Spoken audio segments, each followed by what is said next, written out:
네, 반갑습니다. 7월 2일 금요일 장중시황입니다. 자, 시장은 일단 오늘도 상승으로 시작을 한 것 같습니다. 한 것 같다라는 말은, 네, 그런 것 같은, 그러면서도 그렇지 않은 듯한, 하여튼 그런 애매한 느낌이죠. 그래서, 지금 사실 시장 상황을 보게 되면은요, 플러스 마이너스 계속 왔다 갔다 하고 있는 보합 수준입니다. 그래서, 좋다, 또는 올랐다, 내렸다, 이렇게 말을 하기가 애매한 거죠. 그냥 보합이에요, 보합. 보합이라서 어제에 이은 어떤 상승 국면이 계속 이어질 수 있었던 모습이 오전 동안에 나타났었고, 그런 모양새가 이제 오후 되면서 좀 바뀔 수도 있는 그런 상황에 놓여 있다, 이렇게 판단하시는 게 좀 맞을 것 같아요. 지금 수급적인 상황 속에서도 외국인들의 매수가 아침엔 계속 들어와 줬었거든요. 근데 시간이 가면서 점점점 힘이 빠지는 모습으로 매도 쪽으로 막 달려가고 있는 모습이에요. 그러니까 매수 규모가 지금 1600억, 1500억 가까이 나왔었는데 지금 그 반토막으로 뚝 떨어졌거든요. 이러한 상황을 보게 되면 외국인의 매수가 계속 유지가 될 것인가? 만약에 유지가 되지 않는다면 주가는 하락하게 될 가능성이 매우 높다. 즉 오늘도 코스닥 같은 경우는 신고가를 다시 한번 발생시켰겠지만 주가가 떨어지는 상황으로 전환될 수도 있다, 이렇게 생각하실 필요가 있다는 얘기가 되겠죠. 자, 그런데 이런 상황 속에서도 가야 되는 종목들은 또 올라가고 있습니다. 사람인 HR이 또 급등세를 보입니다. 급등세를 보이면서 주가가 빵 하고 튀어 올라가는 모습이고요.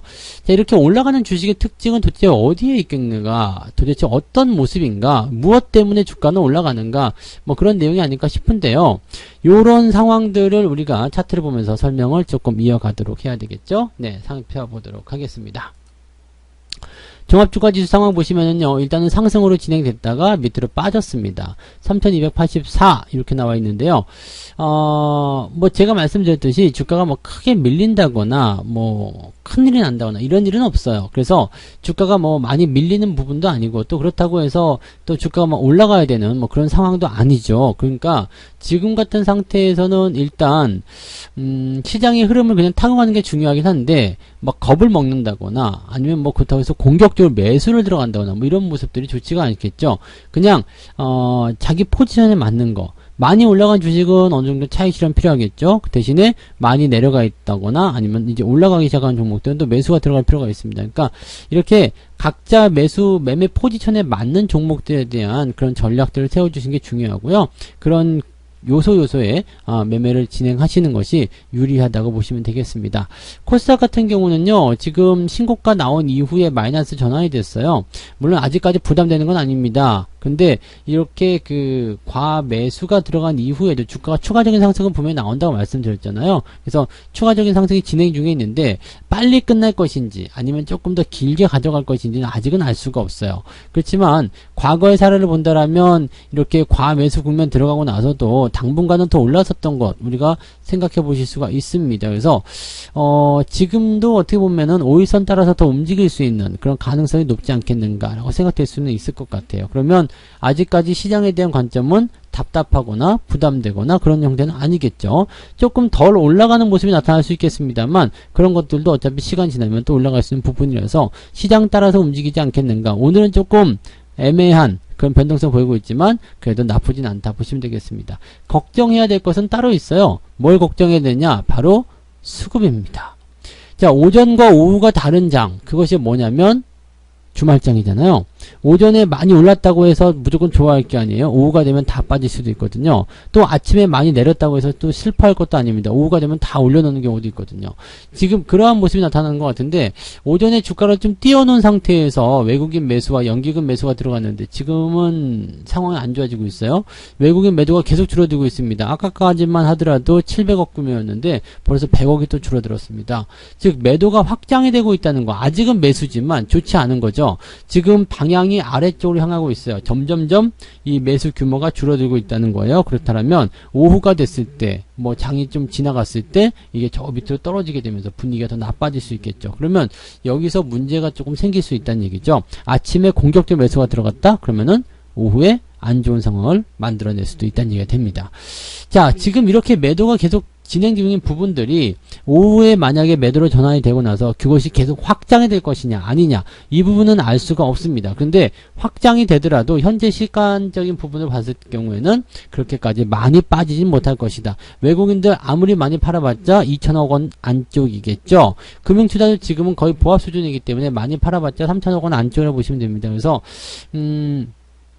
그 정도의 매도 가지고는 뭐 시장이 뭐 폭락한다거나 아니면 추세가 완전히 바뀌어버린다거나 그러지 않습니다. 많이 빠져봤자 거기 정도이기 때문에 또 그렇게 뭐 이런 수급의 동향이 매도로 전환이 된다고 하더라도 매수가 들어가는 쪽 종목도 또 있을 거 아니에요. 중성주가 받쳐준다든지 이런 형태의 모습으로 가게 되면 시장이 또 잘 버티는 모습이 나타날 수 있습니다. 그리고 이 매도가 한꺼번에 쏟아지지 않아요. 쏟아지지 않기 때문에 옆으로 조금 지지가 된다거나 아니면 유지가 돼서 플러스 국면 유지하게 되는 상황이 벌어지게 된다면 시장이 지금 좀 밀렸지만 다시 상승할 수 있는 기회도 충분히 열려있다. 이런 식으로 받아들일 수도 있을 겁니다.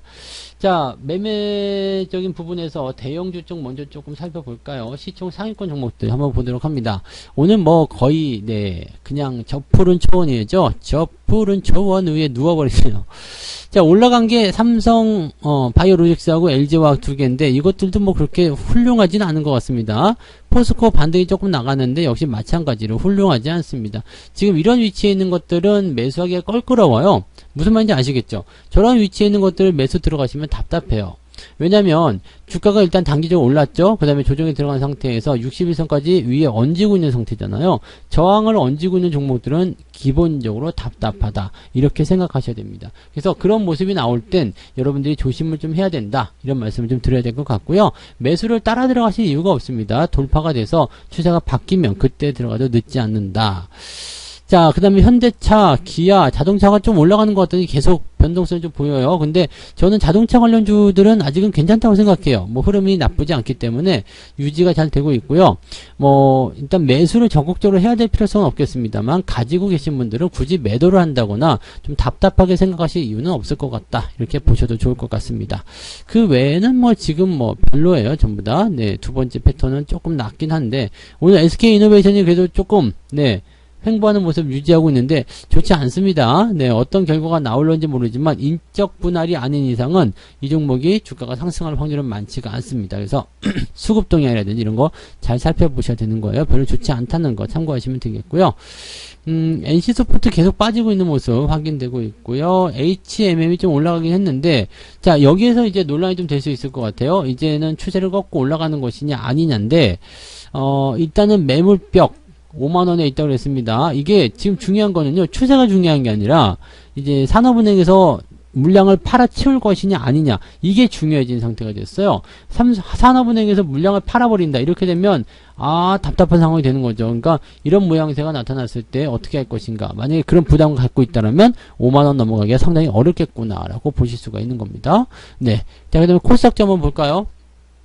이쪽도 전멸이네요. 카카오 게임즈가 올라가고 있는 모습인데 게임을 제외하고는 특별한 게 없죠. 펄 어비스는 횡보 유지가 되고 있습니다. 이런 것들은 좋다고 그랬죠. 일단은 주가가 단기적으로 급등했어요. 그런데 급락으로 반응이 나타나는 것이 아니라 유지가 되고 있다. 더 올라갈 수 있다는 얘기입니다. 그래서 지금 펄어비스나 이렇게 카카오 게임즈 이런 게임즈들 같은 경우는 나쁘지 않은 것 같다 보시면 되겠고요. CJ는 어제 조금 올라오더니 또 내려가죠. 계속 좋지 않아요. ENM은 오늘 살짝 반등 나쁘지 않죠. 좋습니다. 그래서 이런 흐름들 나타나고 있다는 것도 참고하시면 되겠습니다. 지금 보면은 대형주 쪽 입장에서는 그냥 명색 유지 정도 하는 것 같아요. 시장을 그냥 뭐랄까요, 방향성을 만들어서 이끄는 것이 아니라 그냥 한 일정 구간 안에 가둬놓는 형태 이렇게 봐야 되나요? 약간 올랐다가 떨어졌다 올랐다 떨어졌다 하는데 결과적으로는 열심히 움직이는 것 같지만 결과물이 한 개도 없는 거. 수익률도 안 나오는 거, 뭐 그런 상황이 아닐까 싶습니다. 그래서 오늘 같은 날 올라가는 종목들 가만히 따져보면 사람인 HR 이거 좋잖아요. 5만원대를 넘어서게 되면서 수익률이 빵 터졌었는데요. 5만원대는 이제 18% 정도 상황이긴 합니다. 과매수가 일단 들어갔어요. 그렇지만은 뭔가 몰려드는 모습이고요. 수급이 계속 짱짱하게 들어오고 있습니다. 이런 종목 계속 올라가는 거예요. 이제 100%에 거의 도전하는 그런 상황인데 오늘 상한가를 가면 100%지만 상한가 가기가 좀 어렵기 때문에 뭐 한 하루 이틀 정도 더 보면서 다음 주 정도에 100% 달성 해보는 걸로 한번 해보도록 하셔도 되지 않겠습니까? 뭐 이게 오늘 되나 내일 되나 뭔 상관 있겠습니까? 그죠? 네, 100%만 되면 되는 거죠. 그래서 수익률이 일단은 계속 늘어나고 있다는 거, 이런 것들 중요하게 생각하셔야 되겠고요. 이렇게 우상향하는 종목군들의 그런 패턴들을 잘 기억해 두셔야 된다는 거 잊지 마시기 바랍니다. 자, 그리고 월급 종목들 한번 보면은요, 계양전기가 좀 올라갔다가 살짝 들어왔는데, 아, 좋죠. 괜찮아요. 이런 것들은 흐름들 좋게 만들어진 거고요. 현대코퍼레이션도 이제 올라가려고 움직임하고 있습니다. 나쁘지 않은 그런 포인트라고 보시면 되겠고요. 모다이노칩 같은 경우도 오늘 상승 흐름을 바로 탔습니다. 긍정적인 부분이라고 생각하시면 되겠죠. 그래서 월급 종목들 갖고 계시는 분들도 느긋하게 유지를 잘 해주셔도 좋을 것 같다 말씀드릴 수가 있겠습니다. 자, 매매 동향 보도록 할게요. 매매 동향 보시면 기관들 같은 경우는 SK이노베이션 순매수가 있습니다. 오늘 순매수가 있고요. 근데 물량은 많지 않습니다. 삼성전자 순매수 뭐 이런 정도 있습니다. 좀 불쌍해서 사주는 거냐? 근데 물량은 되게 적습니다. 이거 나가봐야지 알겠지만 물량 굉장히 적은 거예요. 그 다음에 하이닉스 팔아먹고 있고요. 현대차, 그 다음에 SK바이오사이언스 등등에 대한 종목들 약간 극명하게 갈리는 모습들이 있겠죠. 네. 뭔가 이제 좀 그래 비빌만한 것들은 매수를 좀 해주는 상황이긴 한데 SK이노베이션, 삼성전자를 제외하고요. 뭐 지금 현대건설이라든지 삼성 SDI 이런 것들도 보면 추가 상승에 대한 가능성도 있기 때문에 여기서 매수가 들어가는 건 나쁘지 않겠죠. 근데 물량 자체가 적기 때문에 이것이 뭐 좋은 것 때문에 매수하는 것이다 아니다 이렇게 판단하기가 어렵습니다. 그래서 요거는 따로 평가를 내지 않는 게 좋을 것 같고요. 외국인 쪽으로 넘어가 볼게요. 여기는 보면 SK 하이닉스 많이 팔고 있습니다. 이노베이션 팔고 있죠. 이거는 사실 답이 없어요. 외국인들이 일단은 이렇게 팔아먹고 있다라는 것은 이 분할에 대한 배터리 사업부 분할에 대한 부담감을 가지고 있다는 얘기 되는 거잖아요. 그래서 그런 내용이고요. 그리고 삼성전자 매도하고 있습니다. 자, 매수를 조금 했었던 기관에 비해서 삼성전자 외국인 매도가 커지고 있다는 거. 이거는 굉장히 큰 부담이 될 수가 있겠죠. 그래서 뭐 이런 상태가 계속된다라면 지수가 올라가는 건 어려워요. 지수가 올라가는 건 어려워지는 거고 대신에 이제 대형주가 아니라 중소형주들 쪽에서 움직임들이 분명히 나타날 수밖에 없을 것이다. 이렇게 생각해 보시는 게 맞을 것 같습니다. 현재 시점만 딱 놓고 보면은 글쎄요 라는 생각이 일단 들게 되겠죠. 그래서 시장도 역시 방향성 못 잡고 있는 거예요. 주말이기도 하고요. 올라갔다 내려갔다 또 내려갔다 올라갔다 계속 그 자리에서 번복하고 있는 모습인데 저런 상황이 있을 때는 여러분들은 뭐 하시면 돼요? 그냥 가만히 계시면 됩니다. 이것저것 할 거 없고요. 내가 평소에 봐놓은 물건이 봐놓은 종목들이 조금 싸게 나왔다 그러면 조금씩 사보시는 거 나쁘지 않습니다. 근데 뭐 이럴 때 뭔가 대단한 걸 해놔야 되겠다 하면서 막 그냥 공격적으로 매매하시거나 이렇게 되면 또 큰 코를 다칠 수가 있다는 이야기죠. 그래서 지금 같은 패턴에서는 뭐 공격적인 어떤 매매 전략보다도 천천히 대응하시는 것이 유리하다 이렇게 말씀을 드려볼 수가 있겠습니다. 자, 그래서 오늘 여기까지 이야기 해드리고요. 오늘 시장은 뭐 그렇게 썩 나쁘진 않기 때문에요. 네, 그냥 유지하시거나 편안하게 대응하시는 데는 아무 지장은 없을 것 같습니다. 그래서 그런 부분들도 같이 참고해서 대응을 해주시면 좋겠습니다. 자, 오늘은 여기까지 장중시황 전달해 드리고요. 저는 마감시황 때 다시 오도록 하겠습니다. 고맙습니다. 본 방송에서 제공되는 모든 정보는 투자 판단의 참고 자료이며 투자의 최종 책임은 본 방송을 이용하는 본인에게 있습니다.